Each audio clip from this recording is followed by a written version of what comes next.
Hey guys, Coach Nate here. Really excited to introduce and talk to my really good friend Logan Gelbrich at Functional Coach on Instagram and Twitter. He's quite a character and worth the follow. Today we have a real treat. We really dive into all things performance and all things about process, about creating the small little steps and the little details that all go into those bigger performances that we really care about. And as runners, we are going to get a ton out of this conversation. We talk about handwriting. Has your handwriting really improved from last year? Have you thought about it? How could that relate to how we think about our running? Logan is not only successful as an athlete, working his way up to becoming a professional Major League Baseball player, but also to running a business and really building a brand and an incredible team around him. So the lessons in here are incredible about how we can do that ourselves as runners, whether it's ourselves and our communities around us. You're really going to dig this conversation. Let's go down to Venice and go talk to Logan. So that's just a little pre-interview B-roll. Pre-interview before the interview? Pre-interview before the interview. We got the sweet bike. Look at this thing. Yeah. Damn, just rolling down. It's a little breezy this morning, huh? It was, but clear. I like that. Clear and nice and sunny. We don't do the rain thing down here. So no, we really don't. We're amateurs. So you got your coffee? Yeah, dude. Yeah. It's usually in a mug because I'm a big for here guy. I'm a big for here guy as well. I understand. Porcelain. It's my whole philosophy. Never been here before. Never been to Venice. Look at all these palm trees. This is it, huh? I think we just, Think we'll see Arnold? Where's Arnold? Is he here? Arnie! Can you hear me speak normally on... There we go. Speaking normally. Yeah. I may be sitting in here and I'm okay with that. All right, we're on. Is it Bush League to wear glasses? Or we good? We're good? I don't think it's Bush League to wear glasses. I think we need to protect our eyeballs. Yeah. So, you've done a lot of interviews before, but have you ever done one cross-legged in the park on Venice Beach? No, but this is beautiful. This is actually the new standard. I'm gonna be the guy that requests weird things, like a bowl of green M&Ms, and the interview happens cross-legged. I know. You guys in LA, what can we say? That's right. Come down here with all your demands. Some quinoa. You know, so I wanted to, take some time to talk to you and kind of, introduce you to our runners world, because Runners World magazine, just the world of runners, because, for me, I have, I have a lot of influences that aren't just in running, and you have been a big one. Oh, cool. So I wanted to even start how on earth did we become friends? Because on paper it doesn't make sense. You're right. right. You know what I mean? Because it's like, you're right. I came from this, running space, heavy and big things were intimidating, and, for you have this background in strongman and owning a gym, professional baseball. Seems like those lines never cross, right? Right. Where do they cross? It's like two parallel lines and, meeting the universe. I can tell you the exact moment. I don't know if you know what I'm going to say. I'm not sure. Okay, so I became a fan of yours. Was highly motivated to meet you. And this isn't just about me, guys, but I'll take it right now, well, right? No, This is really going to be about This will Logan. make sense. Yeah, this will make sense. So I became highly motivated to meet you after one very distinct moment. So I don't know if you know what's coming. So basically, I think still to this day that the project that you did with Carl on skill transfer, like those pictures, right? So it's like on the deck. Carl Pally on Instagram. Yeah, Carl Pally is a simple Instagram post, and it was about like rotation. Yeah. Basically some basic positions. So there was like a push-up one. There was like an arm swing one, talking about rotation, and it was like two images side by side, a series of them, and there was like the red arrows where there's like and then like the blue good arrows, and the bad showing stuff, and it was so simple, but it communicated so much, and immediately I was like, that.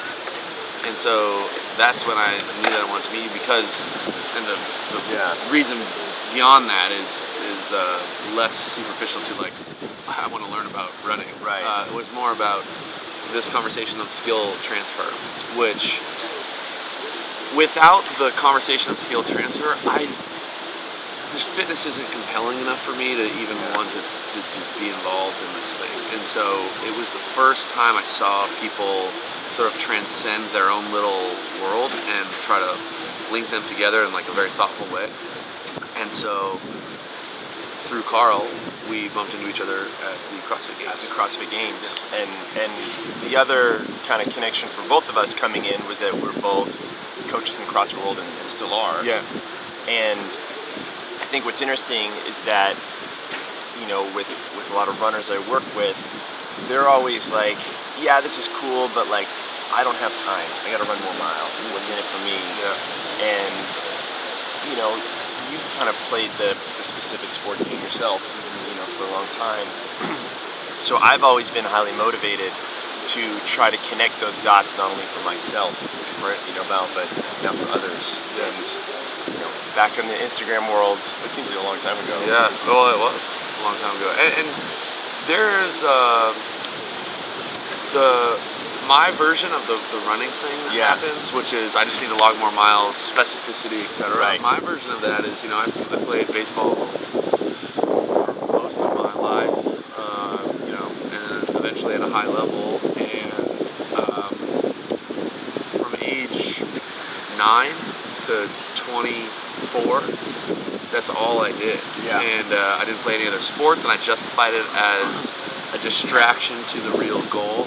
Right. And I knew that I needed to be stronger and more fit at some level. That notion that to be better at our sport, we have to do more and more and more of that one sport. Yeah, and I grew up here, so it's sunny like this every day of the year. So I would play 170 games a year as a, you know, before my 13th birthday kind of thing. Wow. Yeah, like crazy volume, right? And this is a volume thing that you guys see in running.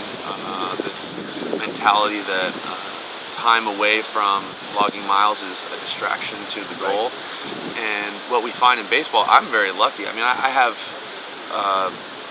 scap issues, but I made it out generally unscathed, you know. Shoulder issues. Yeah. No, you were a catcher. I was a catcher, yep. And now imagine like each position comes with its own weird potential stuff. Like, is it that like obviously pitchers, maybe they have shoulder-related issues from throwing? Mm-hmm. What are some things that you would see, overuse injuries that catchers would often face? Everybody asks me like the layman's conversation about like, oh, he's played professional baseball, like your catcher, how are your knees, you know, and that's like not a thing. I'm actually surprisingly flexible and earned a lot of like range of motion and cool things from that, but it's the arm trouble basically. And so elbows and shoulders, and it's at this point odd that I had the career that I had without any surgeries. That's very normalized now.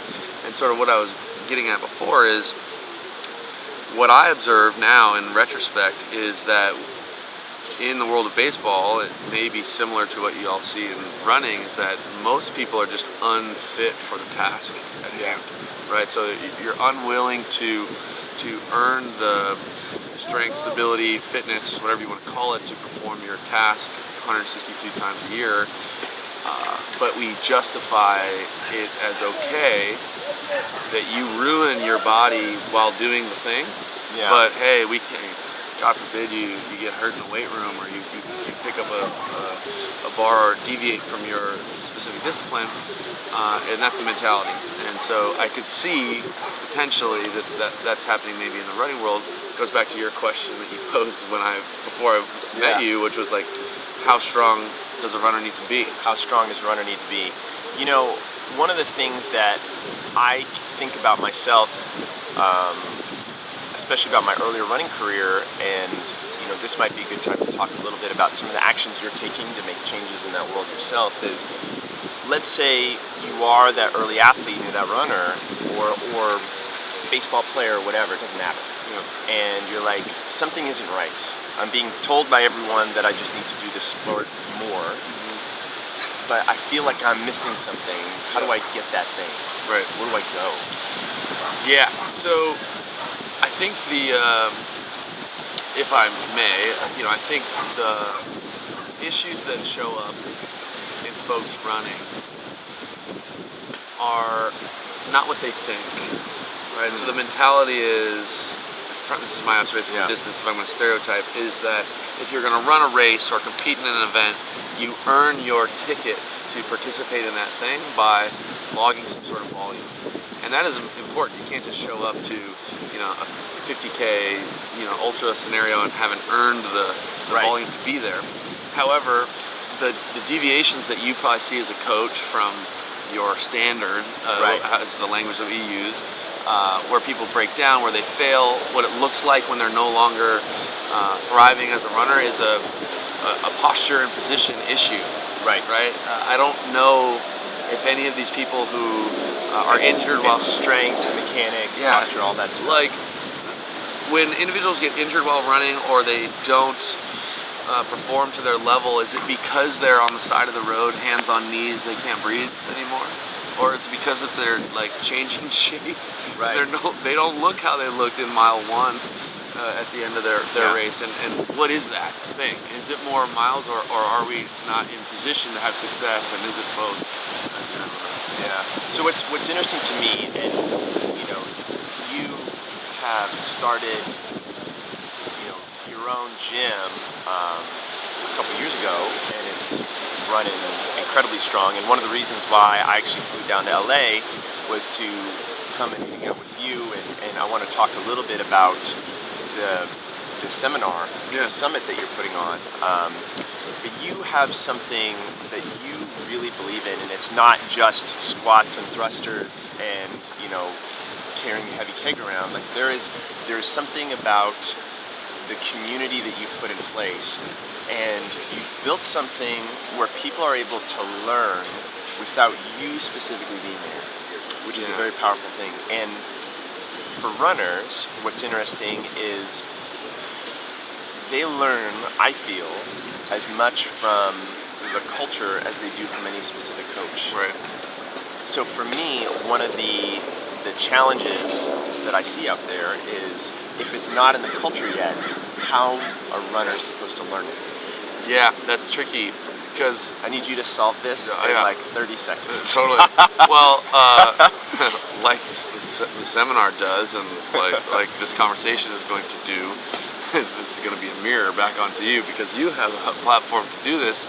The message essentially that I'm trying to communicate with creating this culture, or specifically a business expression of the gym or whatever, is creating environments that foster development. Right. And what we know about that is that sure, we can do that from the top down. You have a charismatic guy in front of a camera or on a podium saying, here's how you do it, right? Yeah. And that's one way to do it. Or we can create environments that sort of self-police themselves, and that they demand a certain type of evolution. And running is a great, I'm just thinking about this now, sort of live with you, like running is a great opportunity for this, because one of the problems as a movement coach that I communicate to folks in a running context is running itself doesn't provide us a lot of feedback, right? You go from point A to point B, felt okay, right? Whereas, a discipline like gymnastics or strongman or weightlifting or powerlifting, you have this like immediate slap on the wrist if things don't go your way. You have these missed lifts, you have a missed effort, a missed routine. You swing your golf club once and you slice off in one direction, you get that immediate sense. And so what's happening at the summit, this is more like a leadership conversation, less about movement, but we are teaching people that we need to develop cultures and environments that give that feedback, right? We have to be hungry for what we call disconfirming information.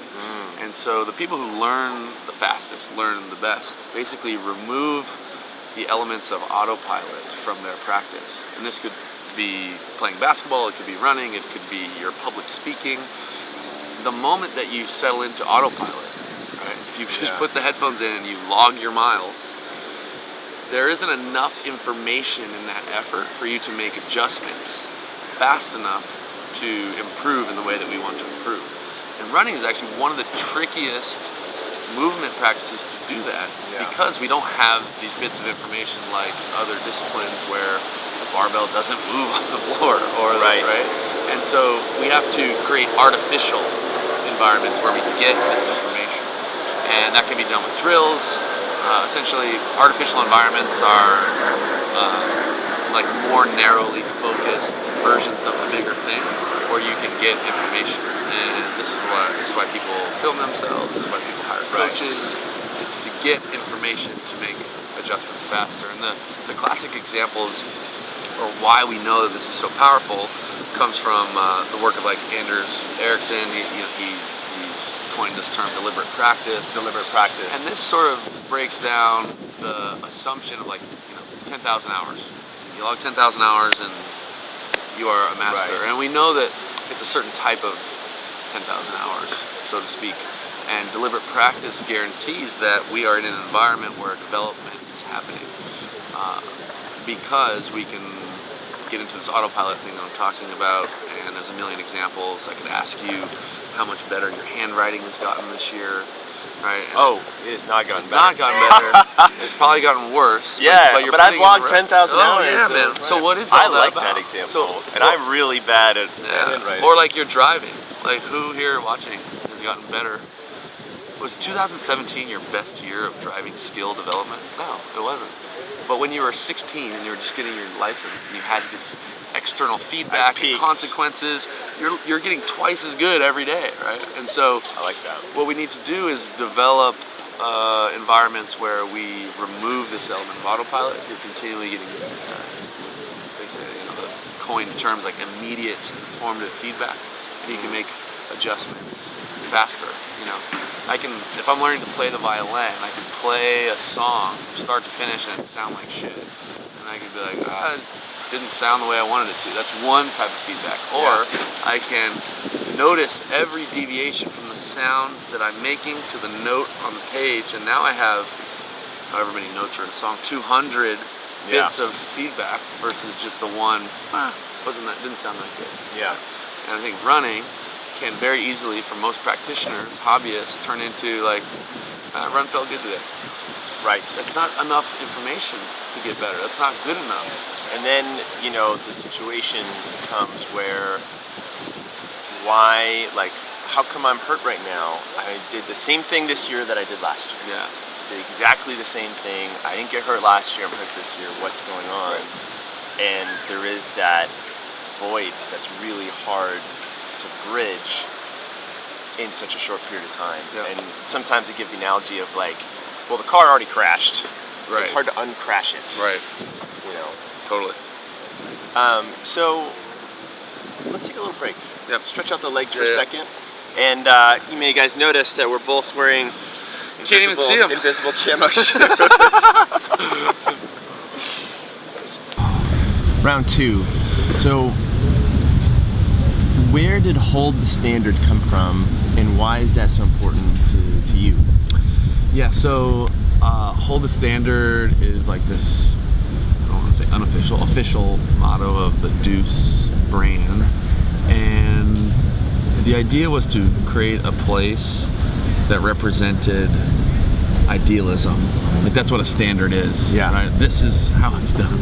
And then once that umbrella is set and that tone is sort of established, all those who participate in the community or in the brand feel like they need to close the gap between where they are as a person and the standard. Yeah. And so it's a process basically that by creating this sort of umbrella over us, that we are committed to a never-ending pursuit of this standard. So when I walk into the gym, I'm feeling this need to play up, right? And so are the individuals who are maybe novices in fitness, but is a relative pursuit of the standard. And so it's a perpetual motion machine.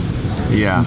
And part of that, community and lifestyle that you've created, in addition to the technical athletic training you do. And I think what's interesting is having that in play in addition to, you know, just the technical stuff.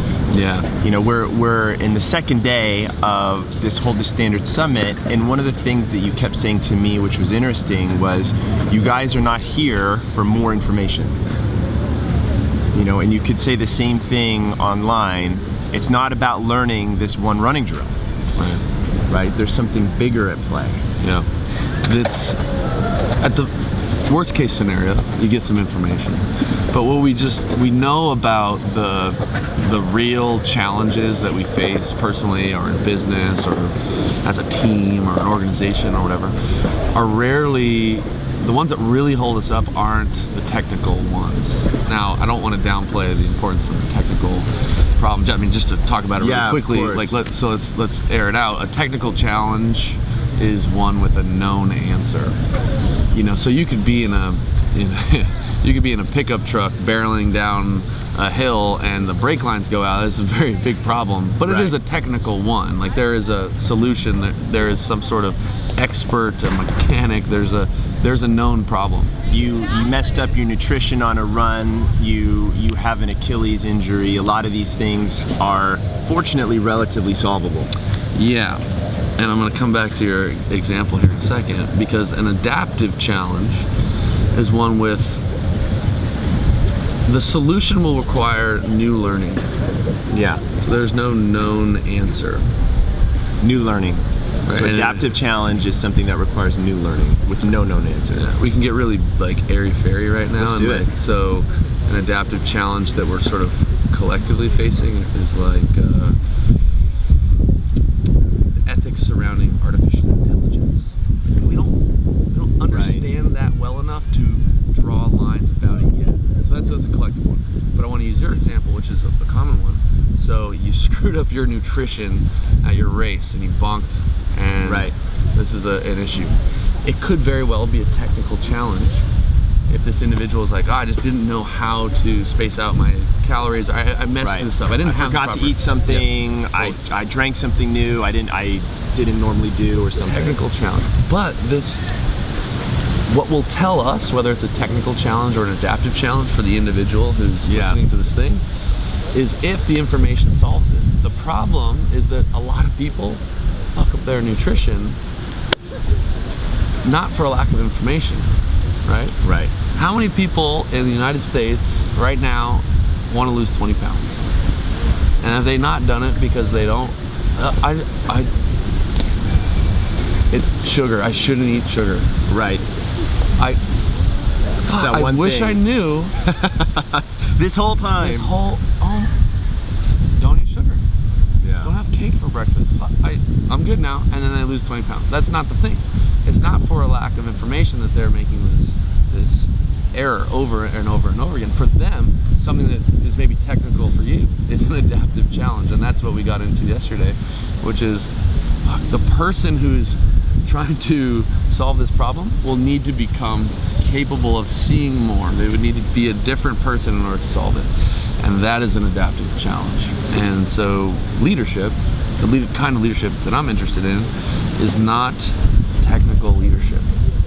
So when people come to the summit, I'm less interested in facilitating so how does the membership structure go? You guys have a 2-day-a-week option and then a 3-day week and then unlimited? Cool. Yeah. Got it. Thank you very much. I now know how to set up my pricing structure better. Technical information. But what we find is that people with all the technical information in the world, I could tell them exactly how to run my business or whatever, but the chances of them delivering on that are likely going to come down to them overcoming adaptive challenges. Do they have the capacity to hold the role of leadership? Yeah. They have to evolve from the certain level of perspective that they have now to something bigger than that, and that's transformation. And so adaptive leadership is about not information, but transformation. You know, one of the things that you said yesterday that was very interesting was that, and for those of you guys who are listening, you're like, well, why is he talking about leadership? What does that have to do with me?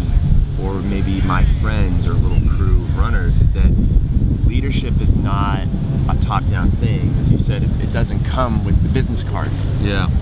You know, and also even if you're in a place where you might feel powerless, it doesn't opt you out. You have to start from the premise that leadership is a teachable skill. And if you assign power in your life to people who have a certain thing on their business card, or if that's how you view leadership, then of course you cannot participate. Yeah. Hey man, I'm just an employee, I don't own the company. Yeah. Can't do it, bro. If that's how you view leadership, then you will then be a victim to that mentality. And what we know about performance is that we all have some elements of our environment that are in our control. Not many, but some. And that's where leadership happens, with managing what you can control. And it's an issue of accountability. So if anybody can be accountable to what's in their control, then they can take on the teachable skill of leadership. And it sort of changes the idea of like, well, we already know that really high performance teams are not a leader and a bunch of followers. Really high performance teams in the military, in sport, in business are usually a generally small group of people who all have the ability to lead. Yeah. And sometimes they turn it on and they turn it off. Sometimes they take on the role of follower. Other times they take on the role of leader. But they have that capacity. And those teams beat the heck out of teams who are full of followers, right? So it's a teachable thing. And I think what's interesting about this, not to get down because we love to philosophize, but to get down and make this more concrete for some of our runners, you could even compare how different running groups and communities operate. Yeah, totally. Is it, well, the coach said this, so this is what I do, I'm gonna head down, or maybe the coach is actually not a person, it just represents a plan that I downloaded. Totally. And all of a sudden it's like, well, no, it told me to run 3 miles today and I have to do it, and I'm powerless to do that stuff versus this other alternative.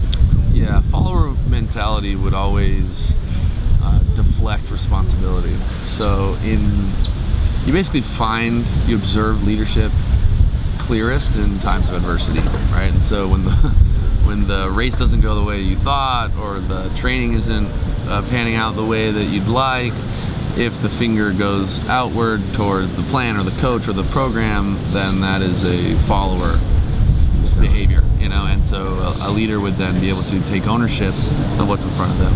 So a leader could be led by another leader.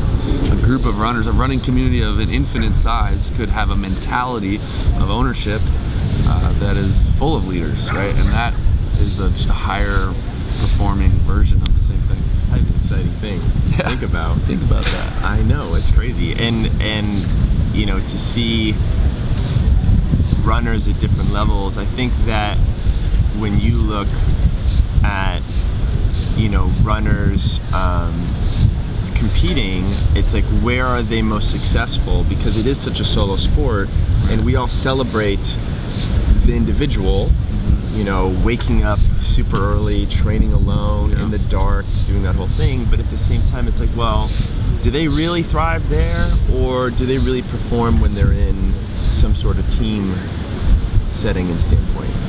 Yeah, I think it's almost rhetorical, the question, right? It's like there's a certain connection to something that helps foster this, and it goes back to what I was saying before. The environments that develop us best provide feedback.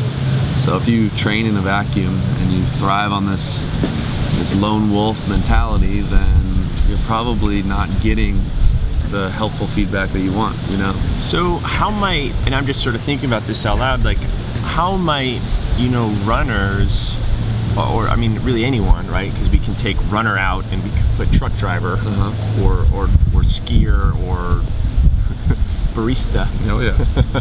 Because the coffee game down here is pretty strong. Totally strong. How can they start to create this for themselves? If they hear this and they're like, shit, you're right, there's something, it's like, it is technical information, but there's something beyond that for me to really enjoy this and get the most out of myself. And that's a really interesting thing that I think brings all athletes together, that we can all identify. And it's probably why it plays such an important role in our life, and how it's such a metaphor for everything else we do and how it translates. If I hear this and I feel like I'm not in that place, how do I get in that place? So I'll give a couple big things. One small thing other than down hold on the the ground. standard summit. That's right. Yeah. So the big things. One is being courageous enough to take on a mentality that says that all attributes are malleable. Like you can improve and be great in any category, including your endurance and your strength and attributes like this. So if you start there, and we know that we have some control on our outcomes. Not much, but some. Yeah. Very key place to start. The next general one is that you have an interest in, like I said, disconfirming information. So if your capacity is like a circle, it's like this big, you have to try, in order to grow that circle of capacity, you have to find information that would make you and your belief structure untrue. Right? So if I'm only seeking validation or confirmation of what I believe about my capacity, my training is great. I'm doing the right things. Right. My nutrition is on point. The best case scenario with that mentality is that you stay exactly the same. That's the best case scenario. And usually that's not what happens, like your handwriting.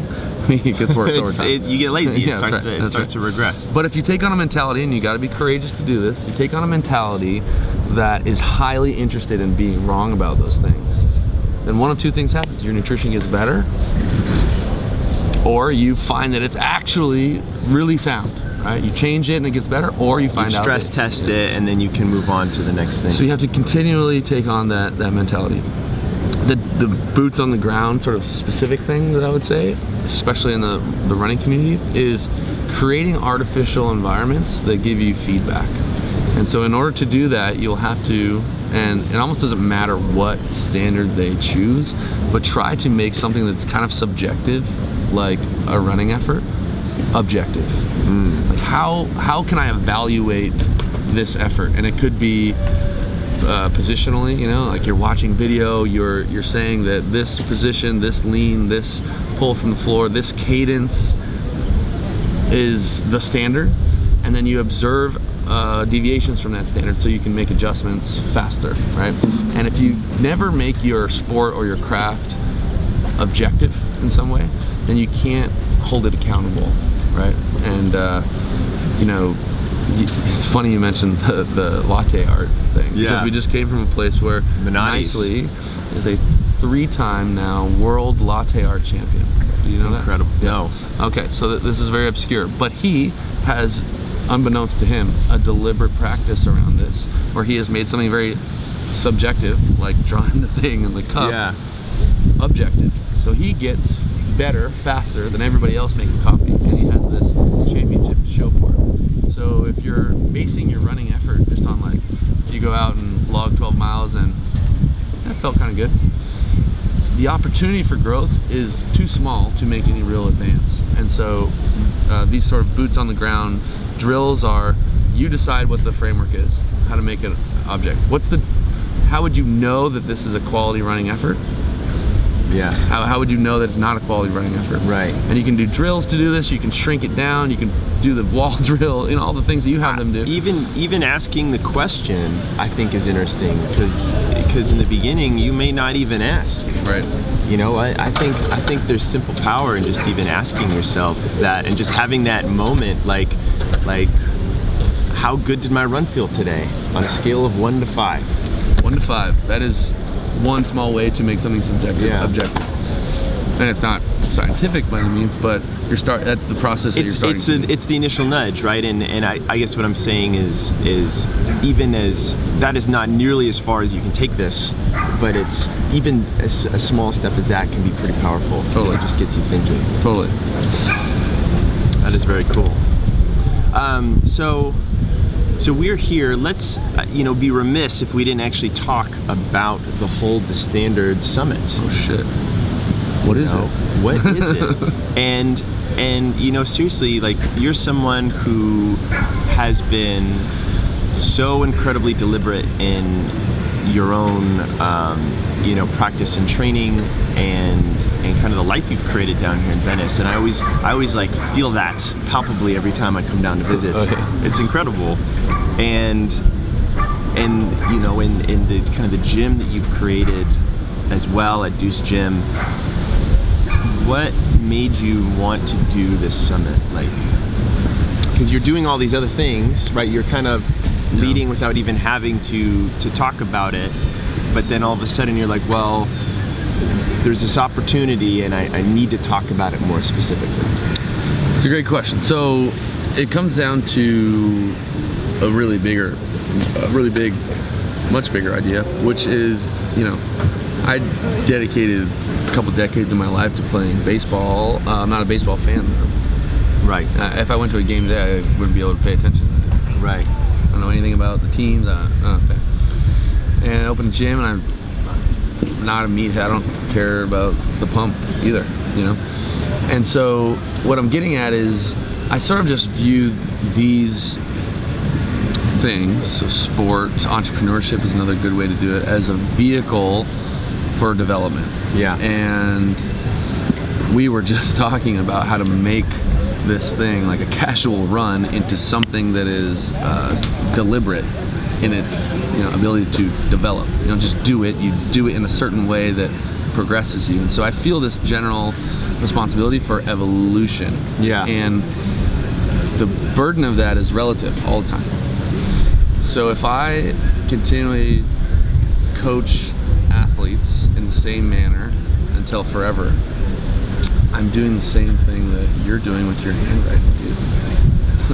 So this summit, the joke is that it's not for the attendees. Right. I'm sorry. I know, it's not for me. It's not for me. For me, it's because for you guys. The person that would come out on the other side of this, meaning myself, is a person I'm interested in meeting. So the summit is the next evolution of my understanding of leadership. I have to understand leadership even better to lead others, to lead others, to lead others, right? And this is like this evolution of transcending your previous self into this other thing, to be able to hold more space, basically. Yeah. And so it's a very selfish answer, but the summit is the next way for me to express my thing, and it's holding me accountable on another higher level. It's funny, when you said this yesterday, I originally misinterpreted it, and like I just did now. Yeah, it's not for them either. It's not for them. It's for me. It's for you. I have to do this. Well, but what's interesting is we're there, not for us, but for them in a certain way. Yep. And for you, it's I get it. That's cool. Well, it kind of goes both directions, right? Like there's a level, it's like you need to push yourself so that you can be better for us. Totally. And like you've said this before, we need you to lead us. Right. And that is a relative burden. So when you say that you're at the summit for them, I'm telling you, no, you're at the summit for you. Yeah. Right? And they have some benefit, this trickle down thing. Right. And that burden of the next iteration of them is their burden as well. Right? And so there is no stagnation here. This sort of spiral kind of keeps going. And so that's really why, is my need to evolve. But of course, there's a symbiotic relationship there. You're hopefully getting something out of this Hopefully as well. I'm getting something out of it as well. Yeah. Man, well, this has been really, really great to talk and dive deep into some of these things. And even though this wasn't a stretching discussion or or a technical discussion on things running, I think we can really see how much this connects and relates. You ran cross country in junior high. I did. Fun fact, yeah. And I just did a triathlon, Nate. You did do a triathlon. I just did a triathlon on purpose. On purpose. He didn't get lost and just get pushed into the water. On purpose, yeah. Like swam and did the whole thing. What was your decision there? Again, to sort of push the. What were you thinking? Yeah, I'm just pushing the sort of boundaries of my comfort zone. It was a self-interest, but also like a leadership thing. I didn't want to let a stereotype about maybe myself or the gym to cloud our true offering to the community. And aerobic capacity and the endurance sports are responsibilities of ours. And so if I never ever participated in that, then I felt like I wasn't doing much justice. That's really cool. Yeah. So you wanted to participate and show this bigger picture in addition to a lot of the other, sports and particular activities like lifting heavy things, etc., that you may have more of a particular affinity to. Not to say that you don't have an affinity towards running or other things like that. You want to go for a run? Let's go right now. Should we do it? Jean jacket run. Jean jacket and everything. Well, before we get out of here, these guys are interested. Where can they find more Logan in their life? You can find me at Functional Coach on the social media things. All of the educational elements of what we do with the Deuce brand, including the summit, can be found at prep.deucegym.com. There's also a great resource for developing coaches, and you can do that at the same website, Coaches Prep, basically. That's great. We'll make sure to add all those links down in the description below for you guys to check it out. And you have over 2,000 blog posts. That's right. On the Deuce Gym blog that really talk about all interesting aspects of performance and again, it's running. It's more than running. It's more than just putting one foot in front of the other. And I think you guys have such an incredible resource there. Yeah, thanks, man. Well, thanks for sitting Indian style with me in the grass. I'm pretty sure a dog has never peed here. No, not these two spots. Not in these Some two other spots for sure. Oh man, well we got another day 2 for the seminar. Oh yeah, let's go do it. Yeah, dude. Thank you. Boom. And just like that, we are back in my living room. Incredible how time travel just happens like that sometimes. We were just in Venice and now we're back here. If you liked our conversation today with Logan and you like these longer form interviews, give us that little thumbs up down below. It really helps. We certainly enjoy them. And if you have any people you would love to hear from, like you're like, I would love you guys to interview that person or that person, drop it down below. We'll take those requests. We'll hunt around. We'll do what we can. And of course, subscribe to our channel, guys, because we have so many great videos coming out each and every week. A lot of super short, helpful how-to stuff, as well as some of the more in-depth videos where we really get to dig in and talk to some deeper topics. That is it, guys. Again, thanks for sticking through again on some of that sound. I know that the wind wasn't ideal. I'm a solo operator sometimes, and I'm not the best tech guy when I'm left to my own devices. That's why I got my team around me. Holly, I'm talking to you. Craig, I'm talking to you. But anyway, guys, I got to get out of here and, drink some tea. Enjoy the rest of the afternoon. Hope you guys do too. I'll talk to you later.